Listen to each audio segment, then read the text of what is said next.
আমরা অত্যাচারে অতিষ্ঠ হয়ে গিয়েছি। আয় আল্লাহ, আমরা আর অত্যাচার সহ্য করতে পারছি না। আল্লাহ, তোমার পক্ষ থেকে আমাদের জন্য একজন ওলি পাঠাও। নয় নয়, আর কিনি জোর হন না। তাইলে অনেক বেশি যখন অত্যাচার হয়, অনেক বেশি যখন জুলুম হয়, সেই জুলুম থেকে বাঁচানোর জন্য কাকে চেয়েছেন? তাইলে বলি মানে জুলুম থেকে বাঁচানোর জন্য, অত্যাচার থেকে বাঁচানোর জন্য আল্লাহর পক্ষ থেকে একজন সাহায্যকারী চেয়েছেন। তাহলে এই আয়াতে ওলি মানে হচ্ছে সাহায্যকারী, ওলি মানে সাহায্যকারী। তাহলে আসেন আরেকটা আয়াতের দিকে যাই।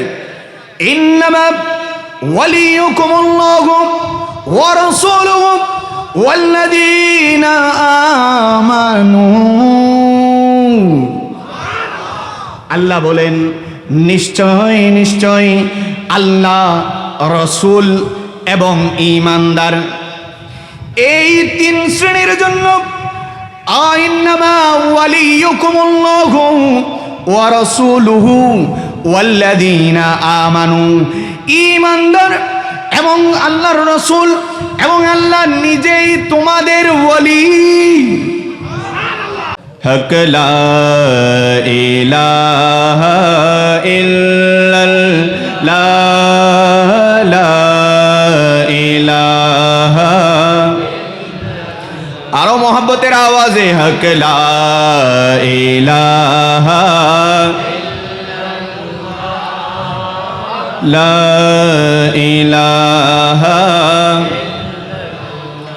হাসবি রাব্বি জাল্লাল্লাহ মা ফি কলবি গায়রুল্লাহ নূর মুহাম্মদ সাল্লাল্লাহু লা ইলাহা পড়িয়ে লা ইলাহা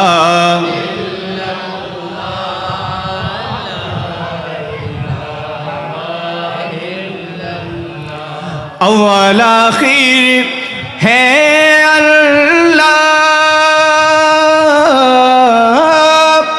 ज़ाहिर बातिन है अल्लाह, नासिर हाफिज है अल्लाह, ला इलाहा इल्लल्लाह ला इलाहा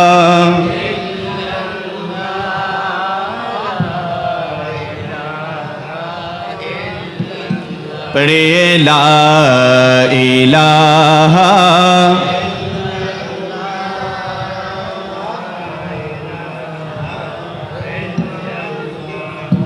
जश्ने आमदे रसूल, आरो जोरे जश्ने आमदे रसूल, बीबी आमिना के फूल। हाँ अल्लाह है अल्लाह बोलो, अल्लाह है अल्लाह, अल्लाह है अल्लाह। जश्ने आमदे रसूल, अल्लाह है अल्लाह, बीबी आमिना के फूल, हबीबी आमिना के फूल। अल्लाह है अल्लाह, अल्लाह है अल्लाह बोलो,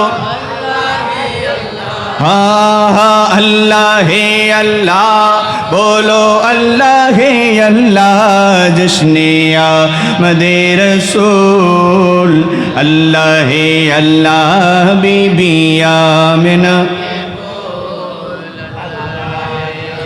हाँ चेहरा-ए मुस्तफ़ा जब दिखाया गया, छुप गए तारे और चांद शर्मा गया। आमिना देख कर मुस्कुराने लगे, जोर से कहे सुभान। आमिना देख कर मुस्कुराने लगे, मरियम भी खुशियाँ मनाने लगे, आमिना बीबी सबसे ये कहने लगे, दुआ हो गए कबूल, हाँ दुआ हो गए कबूल, हाँ अल्लाह है अल्लाह बोलो,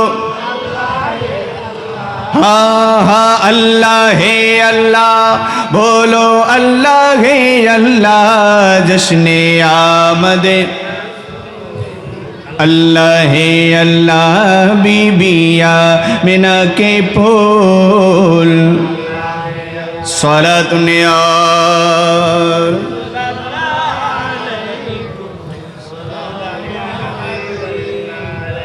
আর একটু মোহাব্বত নিয়ে বলি না, সলাতুন ইয়া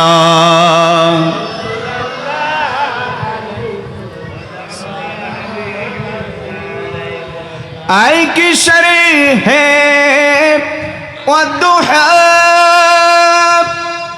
आमद जमाले रोए तो सूरे वल लैल वस्फे जुल्फे अंबर बोए तो सलातुन या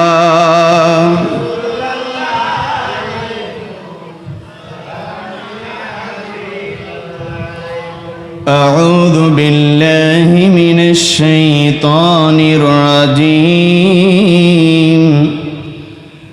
بسم الله الرحمن الرحيم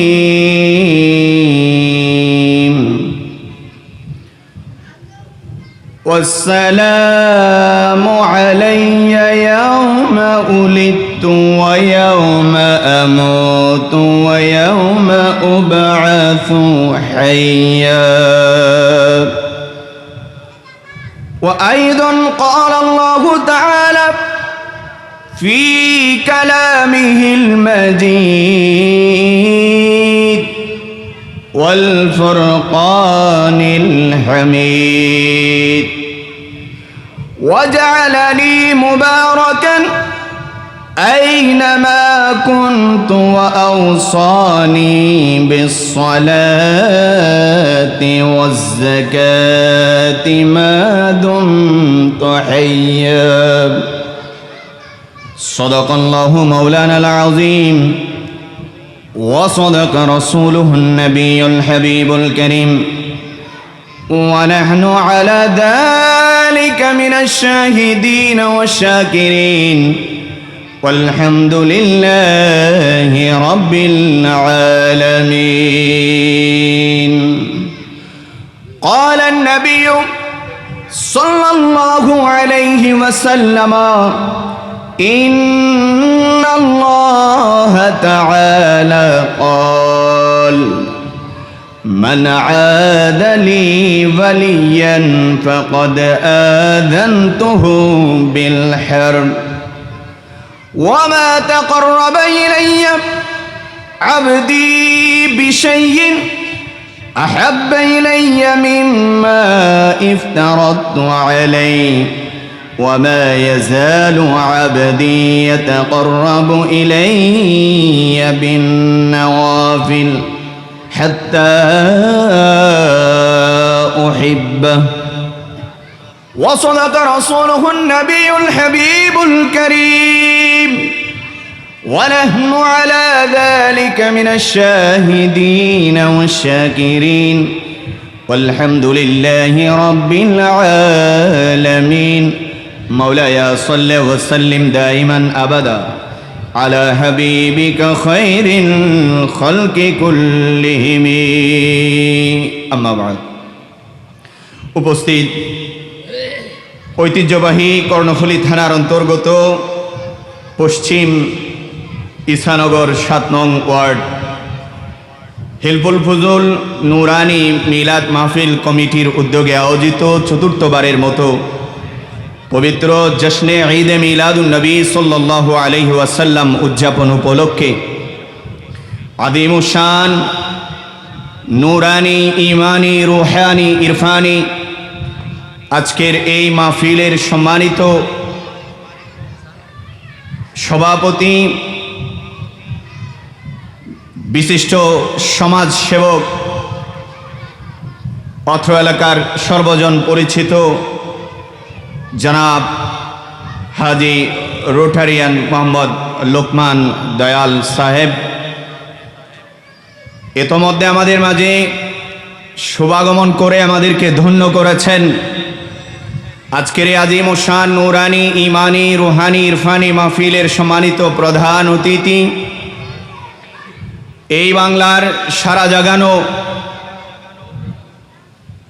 আলোড়ন সৃষ্টিকারী মুজাহিদে মিল্লাত, ফখরে আহলে সুন্নাত, মুফাক্কির ইসলাম, মুজাহিদে মিল্লাত, মুহতারামি ও মুকাররমি আল্লামা মুফতি মোহাম্মদ আলাউদ্দিন জিহাদি সাহেব কিবলা মাদ্দাজিল্লাহুল আলী, এবং আজকের আজিম ও শান নুরানি মাহফিলে মঞ্চে উপবিষ্ট অসংখ্য হযরত ইকরাম, আমার পিতৃ সমতুল্য, আমার মুরব্বীগণ, সমবয়সী যুবক ভাইরা, আমার সম্মুখ বাগে বসা আমার প্রাণপ্রিয় মুরব্বীগণ, যুবক ভাইরা, নওজোয়ান, মাসুম, বেগুনা, নিষ্পাপ শিশুরা, পর্দার আড়ালে অসংখ্য মা ও বোনেরা, রাহিমানি ওয়া রাহিমাকুমুল্লাহু তাআলা ফিদ দারাইন।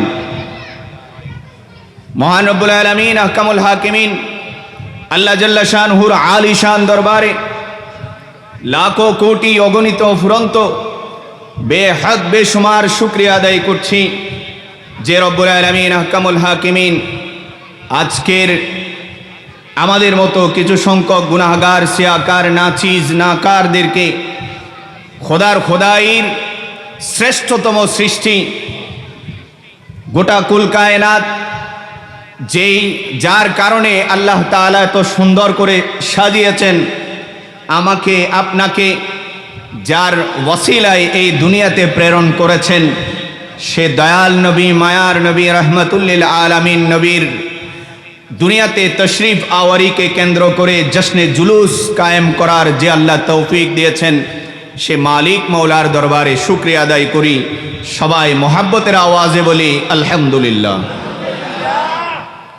সে সাথে যে নবীর উম্মত হতে পেরে আমরা নিজেদেরকে পরিচয় দেওয়ার মতো একটা পরিচয়, আইডেন্টিটি আমরা হাসিল করেছি, যে নবীর উম্মত হওয়ার কারণে আজ গোটা বিশ্ব উম্মার মাঝে নিজেদের মাথা উঁচু করে দাঁড়াবার একটা সুযোগ হয়েছে, পরিচয় দেবার সুযোগ হয়েছে, সে দয়াল নবী, মায়ার নবী, রহমতুল্লিল আলামিন নবীর দরবারে লাখো কোটি দরুদ সালামির নজরানা পেশ করছি।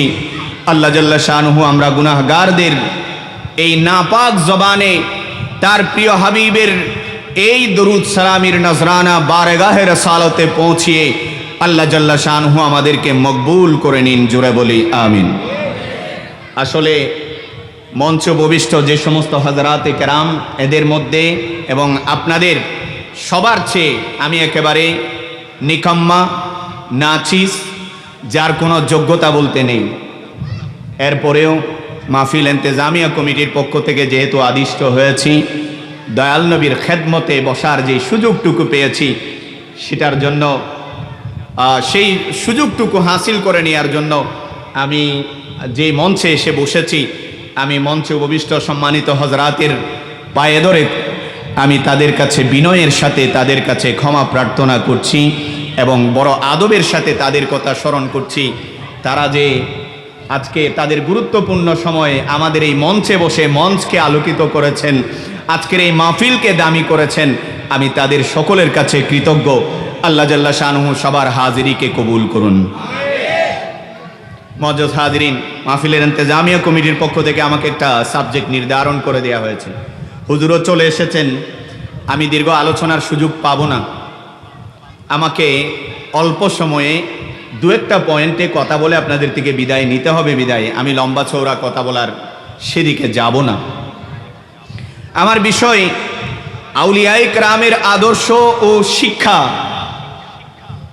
এই বিষয়ে আলোচনা করার জন্য মাহফিলের ইন্তেজামিয়া কমিটি আমাকে অনুরোধ করেছেন।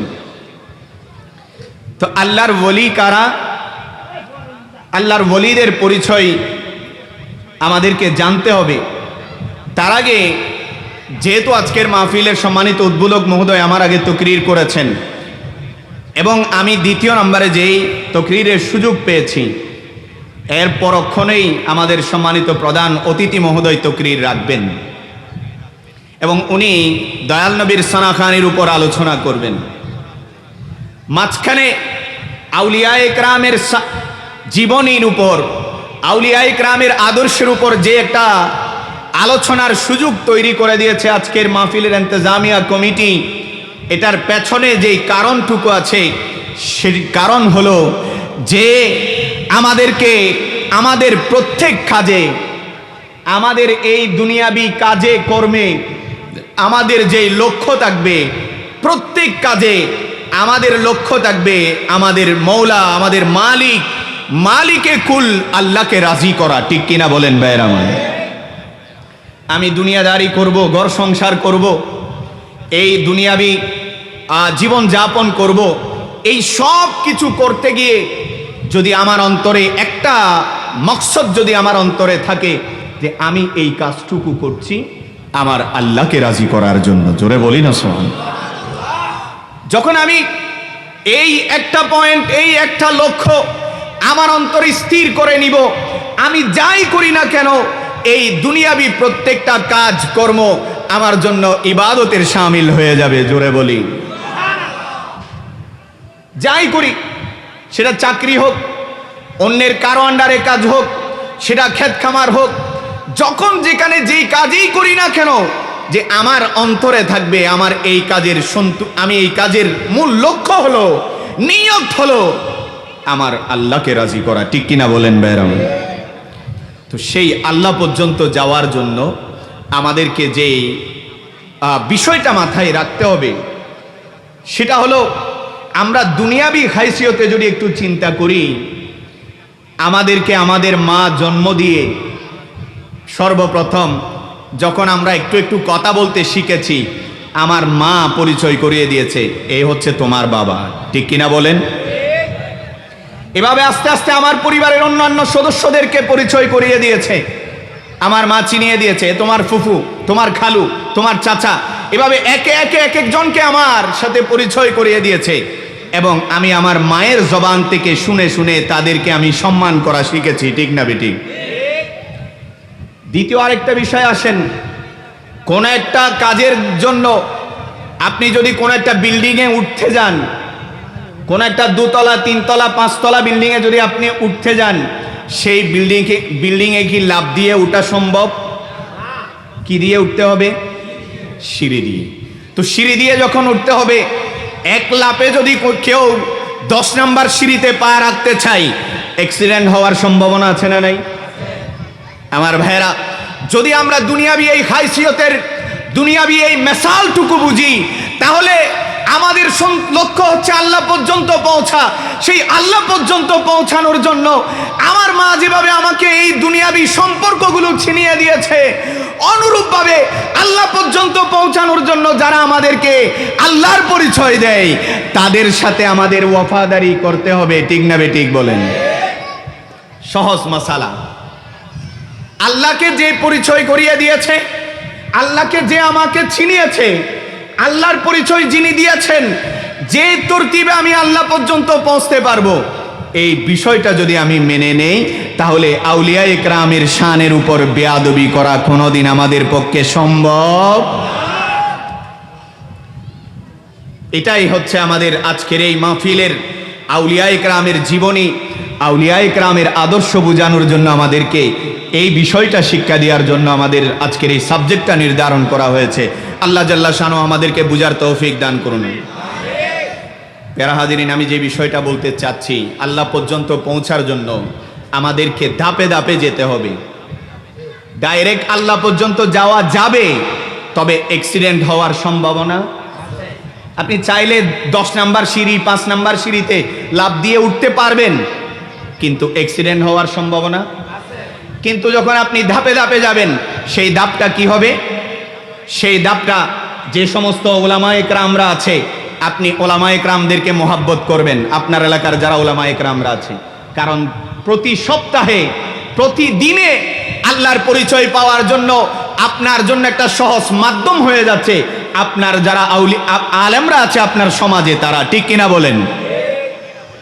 সেই এরপরে দ্বিতীয় তবকার হচ্ছে যারা আমাদের পীর ও মুর্শিদ, যাদেরকে লক্ষ্য করে, যাদেরকে কেন্দ্র করে আমরা এই দুনিয়াবী জীবনযাপন করার জন্য, আল্লাহর পরিচয় পাওয়ার জন্য যাদেরকে আমরা ফলো করি, আমরা যাদেরকে মেনে চলি, যাদেরকে অনুকরণ করি, সেই পীর ও মুর্শিদদের হাতে যখন আপনি হাত রেখে, হাত দিয়ে যখন আপনি বায়াত গ্রহণ করবেন, সেই বায়াতের সিলসিলা মোতাবেক আপনাকে যেই সবক দিবে, সেই সবক আদায় করতে করতে করতে করতে এক সময় মুস্তাফার দরবার পর্যন্ত আপনি পৌঁছে যাবেন। একটু আরো জোরে বলেন না সুবহানাল্লাহ। এবং যে ব্যক্তি মুস্তাফার দরবারে কবুল হয়ে যাবে, তার জন্য কি আর কিছু দরকার আছে? এজন্য বলা হয় মাল্লাহুল মাওলা ফালাহুল কুল। যেই ব্যক্তির জন্য মালিক হয়ে যায়, তার জন্য সব কিছু হয়ে যায়। এইভাবে ধারাবাহিকভাবে আল্লাহর আউলিয়া ইকরামদেরকে মেনে দয়াল নবী পর্যন্ত পৌঁছে যখন সে মারিফতে ইলাহি লাভ করে নিবে, আল্লাহর পরিচয় পেয়ে যাবে, আল্লাহর মোহাব্বত অন্তরের মধ্যে যখন জায়গা করে নিবে, তখন সেই ব্যক্তি আল্লাহকে ভালোবাসবে, আল্লাহ সেই ব্যক্তিকে ভালোবাসবে। এই দুইজনের মধ্যে, বান্দা এবং মালিকের মধ্যে যখন একটা মোহাব্বত তৈরি হয়ে যাবে, তখন ওই বান্দার জবান দিয়ে যা চাইবে আল্লাহ তা দিয়ে দিবে। এজন্য আল্লাহর ওলিদের দরবারে গেলে, আল্লাহর ওলিদের কাছে কেউ গিয়ে যদি কোনো একটা আরজি পেশ করে, সেই আউলিয়া ইকরামদের কাছে যখন কোনো মানুষ গিয়ে কোনো আরজি দেয়, হুজুর আমি বিয়ে করছি 10 বছরই গফা নাই, হুজুর আমার ব্যবসা এদিকে এই নদীতে, সাগরে আমার ব্যবসা আছে, সেই ব্যবসার যে ফিশিং বোটটা যায় সব সময় হুজুর লস, হুজুর আমার ফ্যাক্টরিতে লস, হুজুর আমার ঘরের পরিবারে শান্তি নাই। এই ধরনের এক একটা বিষয় নিয়ে যখন আপনি আপনার পীর ও মুর্শিদের দরবারে গিয়ে যখন আপনি একটা আরজি দিবেন, আপনার পীর ও মুর্শিদ যখন আপনার উপর সন্তুষ্ট হয়ে দুটো হাত আল্লাহর দরবারে তুলে দিবেন, আয় আল্লাহ আমার এই আশিক, আমার এই ভক্ত, আল্লাহ তোমাকে মহব্বত করে, আল্লাহ তোমার হুকুম আহকামের সেই বিরোধী চলে না, আল্লাহ তোমার হুকুম আহকামের বিরুদ্ধে আচরণ সেই করে না, আল্লাহ তোমার হুকুম আহকাম সেই মেনে চলে, সেই দুনিয়াবি হাইসিয়তে অনেক বড় সমস্যার মধ্যে আছে, অনেক ঝামেলার মধ্যে আছে, আল্লাহ তুমি আমার এই আশিক ভক্তের যেই সমস্যাটুকু আছে, আল্লাহ তুমি তোমার নবীর ওসিলায় আল্লাহ তার সমস্যা দূরীভূত করে দাও, তার যা দরকার তা দিয়ে দাও। এই বলে যখন আল্লাহর ওলি দোয়া করে, রব্বুল আলামিন কামুল হাকিমিন ওই আল্লাহর ওলির জবানের ওসিলায় আল্লাহ তা কবুল করে নিয়ে তা দান করে। এজন্য আউলিয়া ইকরামের দরবারে গেলে আমরা বলি এ ধরনের কোনো হাজতমন্দ হয়ে বলিদের দরবারে যাই, আর এটাকে উল্টাভাবে আমাদেরকে বুঝিয়ে দেওয়া হয় যে আল্লাহর ওলির দরবারে গিয়ে আমরা নাকি সন্তান চাই, আল্লাহর ওলিদের দরবারে গিয়ে নাকি আমরা যে আল্লাহর কাছে যা চাওয়া দরকার সেটা নাকি আল্লাহর ওলির কাছে চাই। এজন্য যেহেতু আল্লাহ ছাড়া আর কারো কাছে চাওয়া যাবে না, না পাক আল্লাহ আমার খাবার না পাক, আল্লাহ আমার খাবারের মধ্যে হালাল হারামের কোনো বিবাদ নাই, হালাল হারামের কোনো পরোয়া আমার নাই, আল্লাহ আমার এই জবানের কথা তোমার কাছে তুমি শুনো না শুনো সেটার কোনো গ্যারান্টি নাই, কিন্তু তোমার এই বলি যে তোমাকে রাজি করেছে, আল্লাহ তুমি তার উসিলায় আমার এই দোয়া কবুল করে নাও। আমরা আল্লাহর ওলিদের দরবারে গিয়ে এই আশাটুকু করি, ঠিক না বেটি? আল্লাহ সবাইকে বুঝার তৌফিক দান করুন, আমিন। আল্লাহুম্মা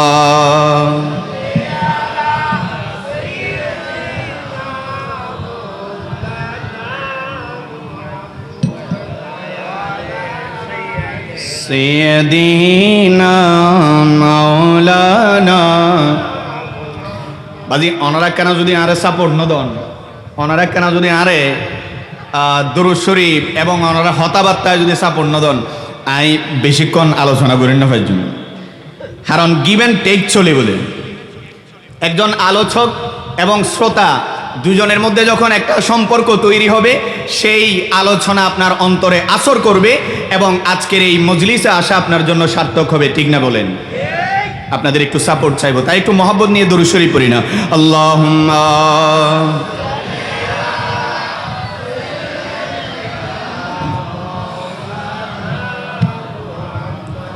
ওয়ালা আলি সাইয়্যিদিনা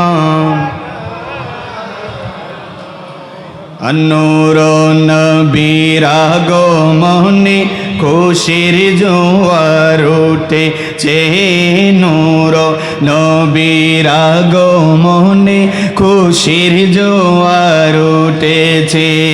কুল্লে আলম ঝুঁকে পড়ে যাহার চরণ তলেতে, নূর নবীর খুশির জোয়ার উঠেছে, নূর নবীর আগমনে খুশির জোয়ার উঠেছে। সালাতুন ইয়া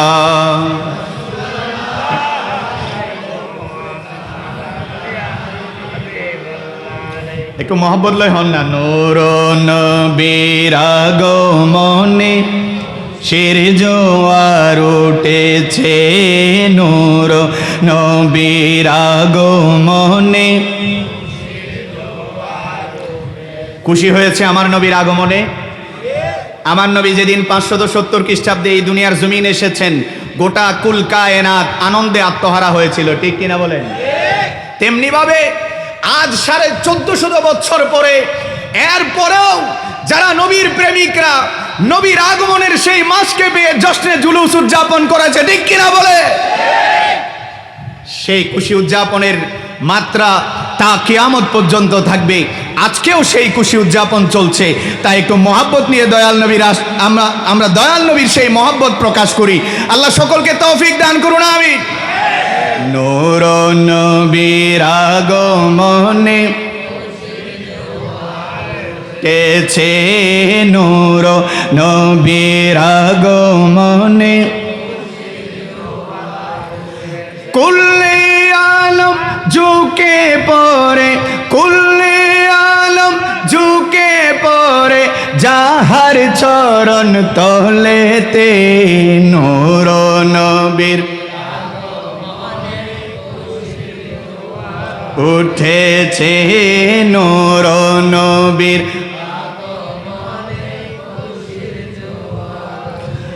আব্দুল্লাহরি পেশানিতে যে নূর ঝলমল করেছে। সুবহানাল্লাহ। আমি মিলাদুন নবীর আলোচনায় যাচ্ছি না, যেহেতু আমার জিয়াদি হুজুর মাদ্দাজিল্লাহুল আলী এটার উপর আলোচনা করবেন। আমি শুধু আপনাদেরকে একটু হিন্টস দেওয়ার জন্য, আব্দুল্লাহরি পেশানিতে যে নূর ঝলমল করেছে, সেই নূরেরই ঝলক ছোঁয়া মা আমিনার কোলেতে। উম্মত বলে কেঁদেছেন সেই নূর সিজদায়, সেই নূর খানা সিজদাই পড়ে, সেই নূর কানা সিজদাই পড়ে। উম্মত বলে কেঁদেছে নূর নবীর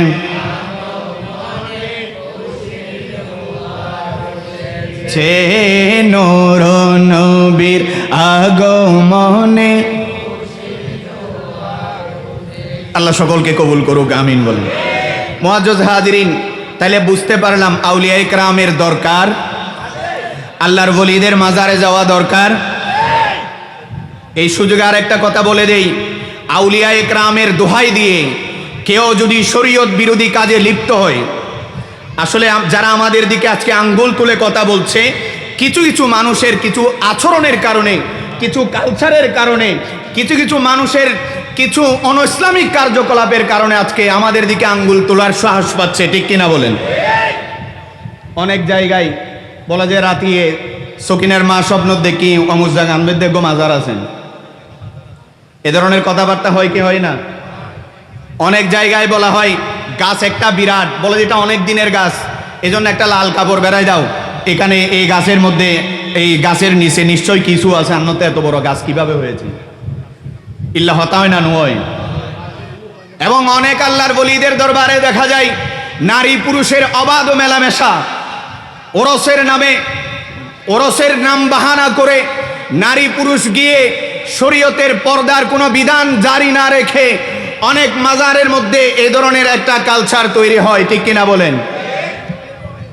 ছেলেরা যদি দুষ করে আঙ্গুল বাবার দিকে যায়, ঠিক না বেটি? বলে ফোয়া হারো অমুকরো ফোয়া, ঠিক কিনা?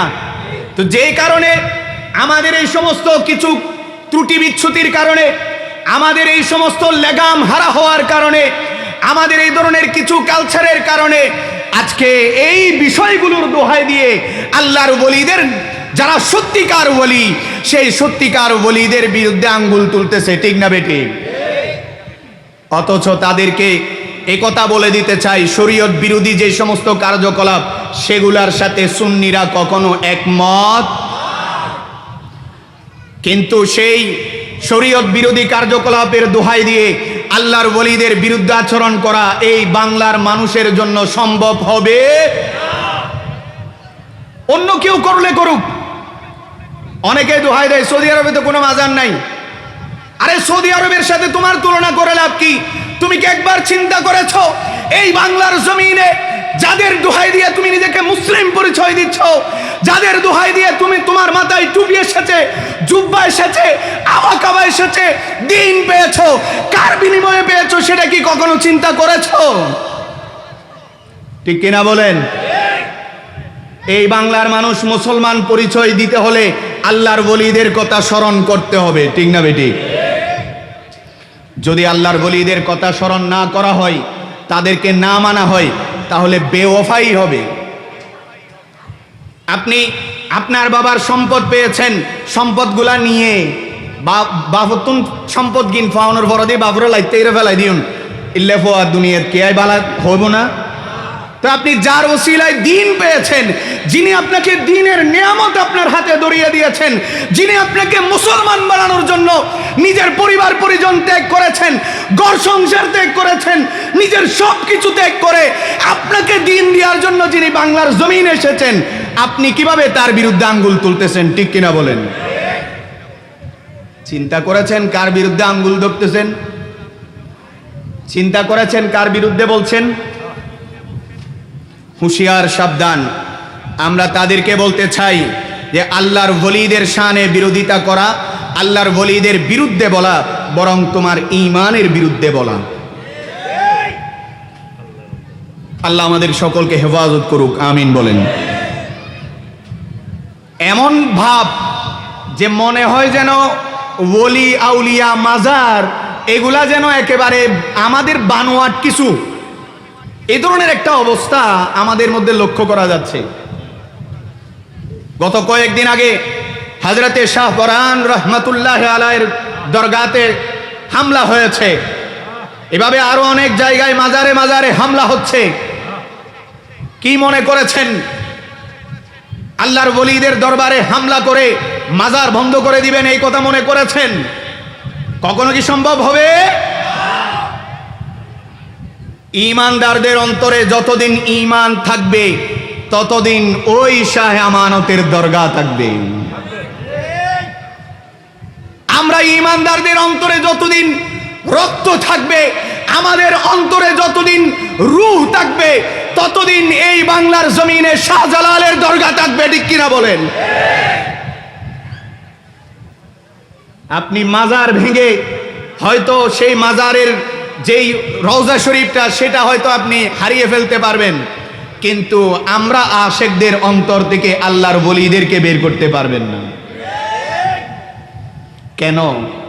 ওলি এটা কি কোনো বানাওয়াটি বিষয়? বলি এটা কি আমরা কেউ বাংলা বই থেকে নিয়ে এসেছি? বরং এমন যদি আউলিয়া ইকরামের বিরুদ্ধে বলা হয়, এমনও পর্যায়ে চলে যাওয়ার সম্ভাবনা আছে, ওলিদের শানে বিরুদ্ধে বলা, ওলিদের বিরুদ্ধে বলার কারণে ঈমান হারা হওয়ার সম্ভাবনা পর্যন্ত আছে। ঠিক কিনা বলেন? আসেন কয়েকটা মিসাল আপনাদেরকে দেখাতে চাই যে আল্লাহর ওলিদের আলোচনা কোথায় আছে। পবিত্র কোরআনে পাকের সূরাতুন নিসার 45 নম্বর আয়াত, আল্লাহ জাল্লা শানহু এই আয়াতে আল্লাহর ওলিদের শান বর্ণনা করেছেন। একটু জোরে বলি সুবহানাল্লাহ। আল্লাহ বলেন, ওয়াল্লাহু আ'লামু বিআদাইকুম ওয়া কাফা বিল্লাহি ওয়ালিয়্যা ওয়া কাফা বিল্লাহি ওয়ালিয়্যা ওয়া কাফা বিল্লাহি নাসীরা।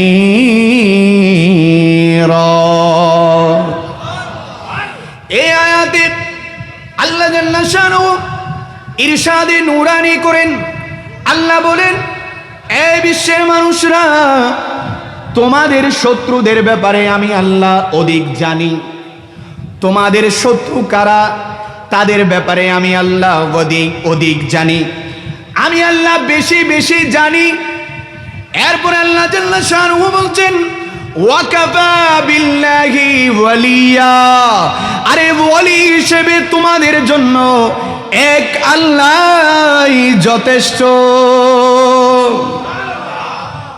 আল্লাহ বলছেন তোমাদের শত্রু কারা এটা আমি আল্লাহ জানি, আর ওলি হিসেবে আল্লাহ তোমাদের জন্য যথেষ্ট। জোরে বলেন না সুবহান। তাহলে এই আয়াতে ওলি শব্দটা কার শানে ব্যবহার হয়েছে? তাহলে আপনি যদি ওলি অস্বীকার করেন, মূলত কাকে অস্বীকার করা হয়ে যায়? করবেন ওলিকে অস্বীকার? আজকে যারা আউলিয়া ইকরামের বিরুদ্ধে বলছে, আমি তাদের পায়ে হাত রেখে বলতে চাই, ভাইরা আমার, আল্লাহর ওলিদের শানে বিরুদ্ধে বলতে গিয়ে আপনি কত বড় নিজের পায়ে নিজে কোটাল মারছেন, সেটা কি একবার চিন্তা করেছেন? আল্লাহ জাল্লা শানহু ওলি শব্দের ব্যবহার আল্লাহ নিজের জন্যই ব্যবহার করেছে। তাহলে শত্রু যদি কেউ হামলা করে, সেই হামলা থেকে বাঁচানোর জন্য কার দরকার হয়? একজন হামলা প্রতিরোধকারীর দরকার হয়। ঠিক না বেঠিক? তাইলে এই আয়াতে আল্লাহ যেহেতু বলছেন তোমাদের শত্রু কারা এটা আমি জানি এবং তোমাদের জন্য ওলি হিসেবে আমি আল্লাহ যথেষ্ট, তাহলে এই আয়াতে ওলি শব্দটা ব্যবহার হয়েছে কিসের জন্য? প্রতিরোধকারী। এই আয়াতে ওলি শব্দটা ব্যবহার হয়েছে কিসের জন্য? প্রতিরোধকারী। যেমন আমাকে যদি কেউ মারে, আমি কি করব? একটা ঢাল দিয়ে এভাবে ধরবো, তাই না? তাহলে এই আয়াতে কোনো একটা যেটা দিয়ে এভাবে বাঁচানোর চেষ্টা করা হয় সেটা হচ্ছে প্রতিরোধকারী। তাহলে এই আয়াতে ওলি শব্দের ব্যবহার হয়েছে প্রতিরোধকারী। ওলি শব্দের ব্যবহার হয়েছে।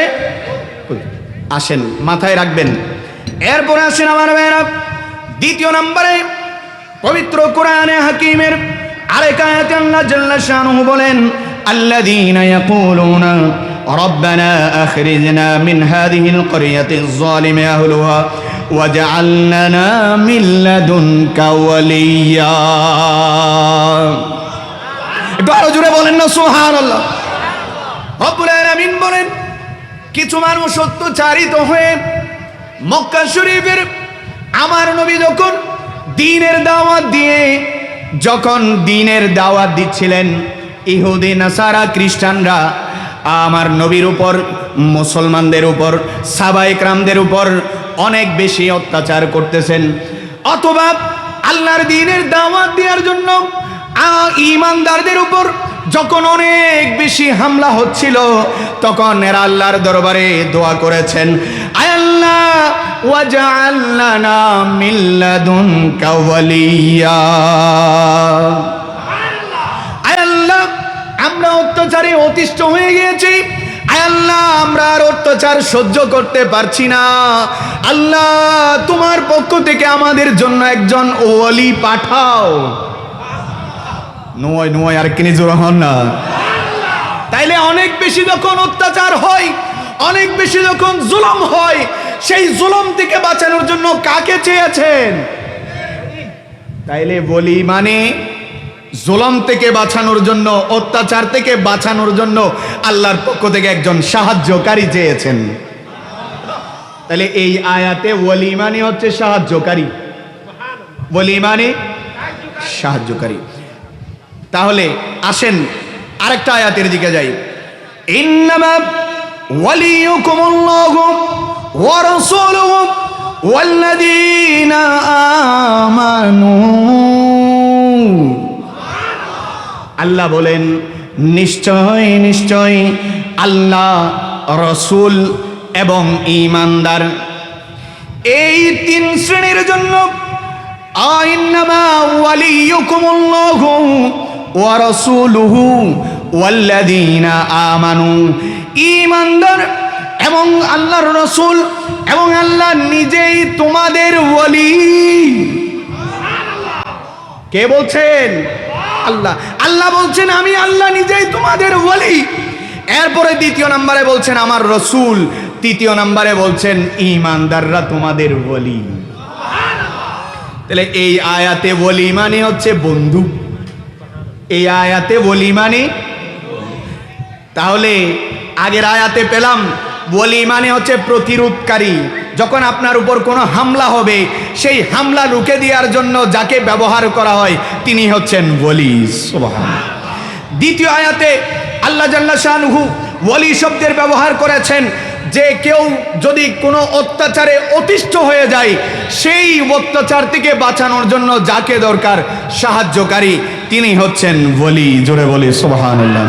তৃতীয় আয়াতে আল্লাহ বলছেন ওয়ালি মানে হচ্ছে বন্ধু। এই যে তিনটা আয়াত আপনাদের সামনে রাখলাম, এই তিনটা আয়াত প্রমাণ করছে যে ওলি এই পরিভাষাটা এটা কোরআনের পরিভাষা। ওলি এই শব্দটা, ওলি এই ভাষাটা কার ভাষা? কোরআনের ভাষা। সুতরাং আমার ভাইয়েরা, যারা আউলিয়া ইকরামের শানে আজকে বেয়াদবিমূলক কথাবার্তা বলছেন, আউলিয়া ইকরামদের শান ও আজমত নিয়ে যারা বাড়াবাড়ি করছেন, একবার কি একটু বিবেচনা করবেন যে আপনি কার বিরুদ্ধে আপনার কলম ধরতেছেন, কার বিরুদ্ধে আপনার জবান দারাজি করতেছেন? এই বিষয়টাকে আপনি একবারের জন্য চিন্তা করবেন। আল্লাহ আমাদের সকলকে বুঝার তৌফিক দান করুন, আমিন। আল্লাহুম্মা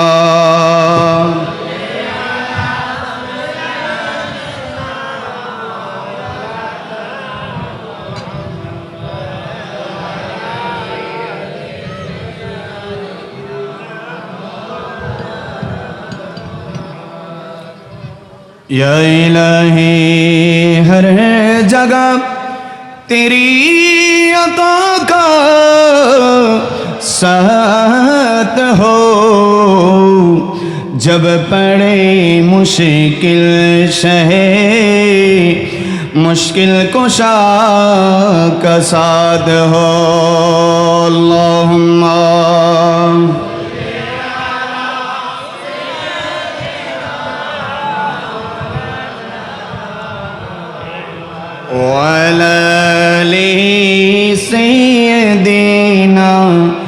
মাওলানা। আমার ভাইরা, এবার আসেন আমরা আল্লাহর ওলিদের দরবারে কেন যাই এবং সেটা কোরআন থেকে আমরা ফয়সালা নেওয়ার চেষ্টা করি। আল্লাহ বুঝার তৌফিক দান করুন।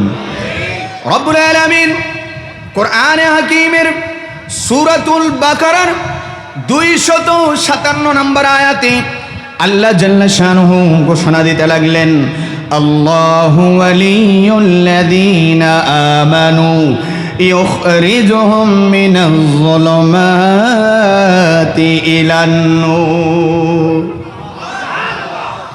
রব্বুল আলামিন বলেন আল্লাহ ঈমানদার বান্দাদের ওয়ালি। তার মানে ঈমানদার বান্দাদের বন্ধু হচ্ছেন আল্লাহ, ঈমানদার বান্দাদের বন্ধু হচ্ছেন। যদি আগের এক একটা শব্দ এখানে ব্যবহার করি তাহলে ঈমানদার বান্দাদের প্রতিরোধকারী হচ্ছেন কে? ঈমানদার বান্দাদের সাহায্যকারী কে? ঈমানদার বান্দাদের বন্ধু কে? আল্লাহ বলেন ঈমানদার বান্দাদের বন্ধু হচ্ছেন আল্লাহ। ওই আল্লাহ জাল্লা শানুহু বলে দিতে লাগলেন ইউখরিজুহুম মিনাজ যুলুমাতি ইলান নূর।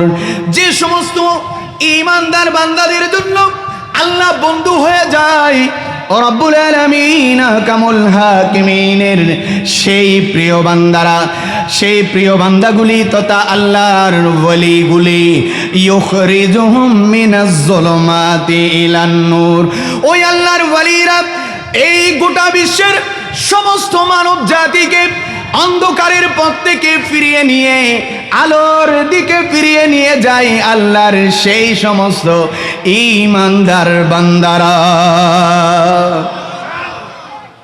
তাহলে ঈমানদার বান্দা যারা, সেই ঈমানদার বান্দারা কি করেন?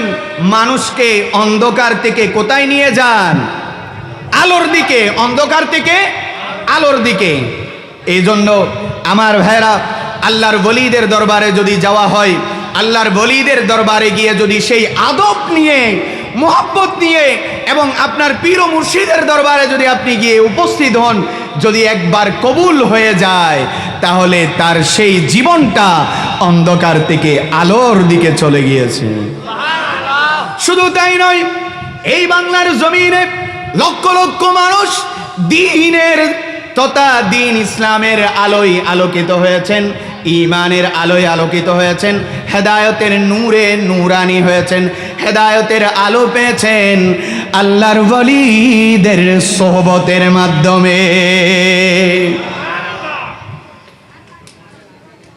এই বাংলার জমিনে দ্বীনের দাওয়াত নিয়ে যুগে যুগে কালে কালে আল্লাহর ওয়ালিরা এসেছেন, ঠিক কিনা? সুতরাং আমাদের পূর্বপুরুষ আজ থেকে 500 বছর 700 বছরের আগের দিকে যদি একটু তাকাই, এই বাংলার জমিনে দ্বীন ইসলামের দাওয়াত নিয়ে আসার কারণে আজকে আমরা পর্যন্ত দ্বীন ইসলাম পৌঁছেছে।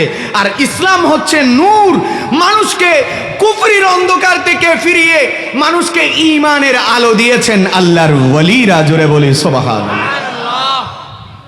এই জন্য আমরা আল্লাহর ওয়ালির দরবারে যাই শুধু একটা নজর পাওয়ার জন্য, একটা তাওয়াজ্জু পাওয়ার জন্য। যদি একটা নজর পেয়ে যায় তাহলে তার গোটা দুনিয়া বেড়া পার। এক জমানা সোবতে বা আউলিয়া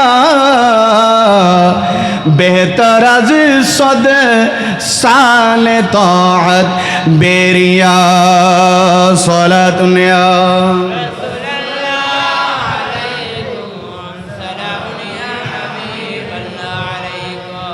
আমরা এই ধরনের মাহফিল, ইবাদত বন্দেগী আমরা একনিষ্ঠভাবে যখন আদায় করতে যাই, শয়তান আমাদেরকে ওয়াসওয়াসা দেয়, আমাদেরকে ইবাদত থেকে ফিরিয়ে নিয়ে যায়, শয়তান আমাদেরকে বিভিন্ন কুমন্ত্রণা দেয়। কিন্তু যখন আল্লাহর ওলিদের সীমানার মধ্যে চলে যায়, আল্লাহর ওলিদের মাজারের মধ্যে চলে যায়, আল্লাহর ওলিদের আঙ্গিনায় চলে যায়, তাদের দরবারে চলে যায়, তখন তাদের সেই দরবারের মধ্যে শয়তান প্রবেশ করতে পারে না। কারণ তাদের সাহায্যকারী কে? তো সেই আল্লাহ তাদেরকে বাঁচানোর একটা ব্যবস্থা করে দেন। এজন্য আল্লাহর ওলিদের দরবারে গেলে, তাদের দরবারে গিয়ে যখন আপনি কিছু সময় কাটাবেন, সেই সময়টুকু আপনার জীবনের সবচাইতে দামি সময়। জোরে বলি সুবহানাল্লাহ। নিগাহে ওলি মে ইয়ে তাসির দেখি, আরেকটু জোরে বলেন না সুবহানাল্লাহ। अरे निगाहे वली में ये तासीर देखी, अरे बदलती हजारों, अरे बदलती हजारों की तकदीर देखी। চিৎকার দিয়ে বলেন সুবহানাল্লাহ। আল্লাহর ওলিদের দরবার এটাকে যেমন তেমন মনে করেছেন? এটা যেমন তেমন বাজার মনে করেছেন? এটা আল্লাহর ওলিদের দরবার।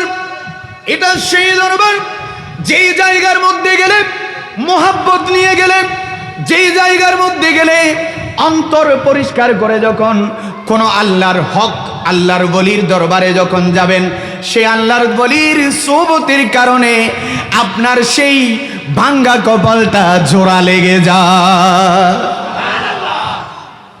আপনার দুনিয়াবি অনেক সমস্যা আছে, দুনিয়ার জমিনে অনেক বিভিন্ন মুসিবতের মধ্যে আছেন, যখন আপনি ওই আল্লাহর ওসিলা, আল্লাহর ওলির ওসিলা দিয়ে দোয়া করবেন, ওই আল্লাহর ওলির দরবারের সেই আঙ্গিনার মধ্যে চলে যাবেন। আল্লাহর ওলি যদি আপনার উপর রাজি হয়ে যায়, যদি আপনার সেই আচরণে যদি খুশি হয়ে যায়, তাহলে আপনার গোটা জিন্দেগির সমস্ত পেরেশানি, সমস্ত অসুবিধা, সমস্ত সমস্যা দূরীভূত হয়ে মুহূর্তের মধ্যে আপনি আল্লাহর রহমতের ভাগীদার হয়ে যাবে। এজন্য আমার আলা হযরত ইমাম আহমদ রেজা খান ফাজিলে বেরলভী আলাইহির রহমা যখন আপন পীর ও মুর্শিদের দরবারে যেতেন, আলে রসুল সৈয়দ মাহরাবী রহমতুল্লাহ আলাইহির দরবারে যেতেন, নিজের পায়ের জুতাগুলো খুলে একদিকে রেখে ওই আল্লাহর আপন পীর ও মুর্শিদের দরবারের সেই এলাকাতে জুতা ছাড়া হাঁটতেন। এগুলার নাম আদব। শুধু তাই নয়, আল্লাহর যে সমস্ত ওলিরা যত উঁচু মাকাম অর্জন করেছেন, তারা সেই আদবের কারণে হয়েছে। আদব করার কারণে, সেই আদব যার অন্তরের মধ্যে থাকবে, সেই মোহাব্বত যার অন্তরের মধ্যে থাকবে, নিঃসন্দেহে সে কোনো একটা ওয়াসিলা দিয়ে আল্লাহর রহমতের তলবগার হয়ে যাবে এবং আল্লাহ তাকে সেই রহমতের ভাগীদার বানিয়ে দিবেন। জোরে বলেছে আল্লাহুম্মা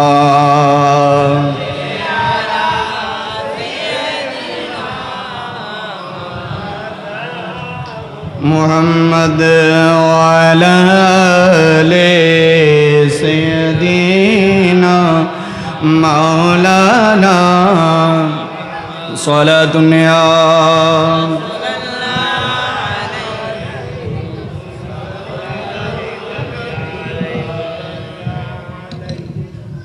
সালাতুন ইয়া রাসূলুল্লাহ সালামুন ইয়া হাবিবাল্লাহ সালাতুন ইয়া রাসূলুল্লাহ আলাইকুম সালামুন ইয়া। প্যারা হাজিরিন, তাহলে বুঝতে পারলাম আল্লাহর ওলিদের দরবারে গেলে এবং নিয়ত শুদ্ধ করে গেলে, নিজেকে পরিশুদ্ধ করার সেই মানসিকতা নিয়ে গেলে আল্লাহ জাল্লা শানহু সেই বান্দার অবস্থার পরিবর্তন করে দেন এবং আল্লাহর ওলিদেরকে সেই ক্ষমতা আল্লাহ দিয়েছেন। ঠিক কিনা বলেন? এই ক্ষমতা দিয়েছেন কে? আল্লাহ বলেন, কুলিল্লাহুম্মা মালিকাল মুলকি তু'তিল মুলকা মান তাশা ওয়া তানজিউল মুলকা মিম্মান তাশা। আল্লাহ বলেন, আমি আল্লাহর মনসা হলো, আমি আল্লাহ যাকে চাই, আমি আল্লাহর আমার কুদরত প্রকাশ করার, আমি আল্লাহ যে ক্ষমতাবান, সেই ক্ষমতা প্রকাশ করার জন্য আমি আল্লাহর আমার বান্দাদের মধ্য থেকে যাকে চাই আমি রাজত্ব দেই, যাকে চাই আমি ক্ষমতা দেই, যাকে চাই আমি কর্তৃত্ব দেই, যাকে চাই আমি সাহায্য করি, আবার যার থেকে চাই আমি ছিনিয়ে নেই।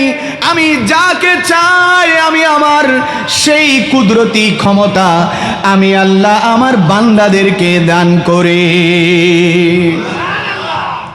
তাহলে আল্লাহর ওলিদের শান ও আজমতের বিরুদ্ধে বলা মূলত আল্লাহর কুদরতের ক্ষমতার বিরুদ্ধে বলা। ঠিক কিনা বলেন? কারণ আল্লাহর ওলিদেরকে এই ক্ষমতা দিয়েছেন আল্লাহ। তো যখন আপনি আল্লাহর ওলিদের এই কারামতগুলো স্বীকার করবেন, আল্লাহর ওলিদের এই ক্ষমতাকেও স্বীকার করবেন, আল্লাহর ওলিদেরকেও স্বীকার করবেন, তাহলে ধরে নিতে হবে আপনি আল্লাহর কুদরতকেও স্বীকার করছেন। ঠিক কিনা বলেন? কেমন ক্ষমতা দিয়েছেন আল্লাহর ওলিদেরকে? আল্লাহর ওলিদেরকে আল্লাহ জাল্লা শানহু